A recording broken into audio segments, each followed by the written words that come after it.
Καλημέρα. Ελληνική Πρεσβεία, Βιέννης, Αργεντίνιαν Στράσε 14, 21 Απριλίου του 26, και τα γκραφίτι που είχαν γραφεί από το Μεγάλη Τρίτη μόλις τώρα σήμερα σβήνονται.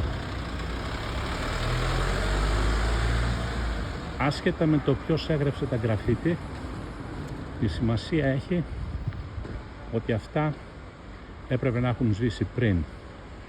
Βέβαια, ο ιδιοκτήτης της Στέρνα Γεραπερτρίτης μάλλον έχει κονδύλια για να στείλει στις πρεσβείες, διότι έχει εξαντλήσει από τις επισκέψεις του στην Τουρκία και τις επισκέψεις του Πρόεδρου της Τουρκίας στην Ελλάδα.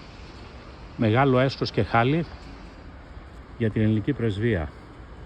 Από Μεγάλη Τρίτη 7 Απριλίου, τώρα μόλις ξεκινάνε να σβήσουν το γραφίτι αυτό που βλέπετε. Ντρέπομαι πραγματικά.